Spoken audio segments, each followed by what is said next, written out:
देखो, पक्का मानना कुछ भी हो जाए आपका अमंगल नहीं होने देंगे। एक तो उसी समय मन शांत होने लगेगा, पर यदि कोई ऐसी कुमार्गगामी प्रवृत्तियां हैं तो हृदय में बैठ करके प्रभु आपका मंगल विधान कर देंगे। निश्चित समझना लाल के हैं, हम प्रभु के हैं। जहां आप ऐसा वास्तविक स्वीकार करेंगे तो फिर अजितेंद्रियता रह ही नहीं जाएगी। एक दिन देख लेना आप, धीरे धीरे ऐसी विषयों से उदासीनता होगी, सब घृणा का विषय बन जाएंगे। पर कहीं अगर ऐसी स्थिति में ही प्राण चले गए, अभी विषयी है, अजितेंद्रिय है, भोगों से बाधित हृदय वाला है, और अगर प्राण चले गए तो क्या होगा?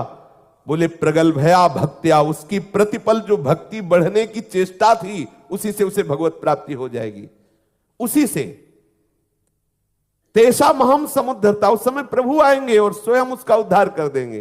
प्रभु नाम रूप से स्फुरित हो जाएंगे, प्रभु रूप से स्फुरित हो जाएंगे। विश्वास करो, उस अंतिम घड़ी में जिस समय हम होश खो बैठेंगे उसी समय असली होश आ जाएगा। उसी समय प्रभु हमारा स्मरण करेंगे, प्रभु हमारे हृदय में स्मृति रूप में जागृत हो जाएंगे।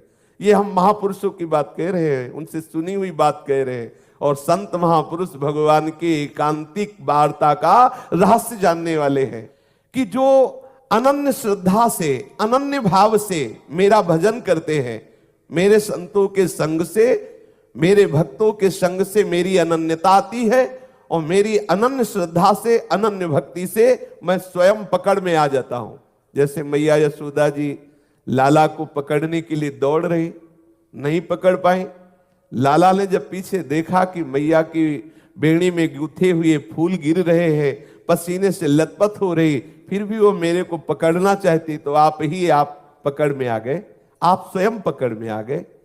ऐसे ही जो संतों का संग करके हृदय में निश्चय कर लेता है, अब इस जन्म में मुझे भगवत प्राप्ति करनी है, और जैसा बनता वैसा भागने लगता है, अर्थात उपासना करने लगता है प्रभु की प्राप्ति, प्रभु कृपा करके उसकी पकड़ में आ जाते हैं।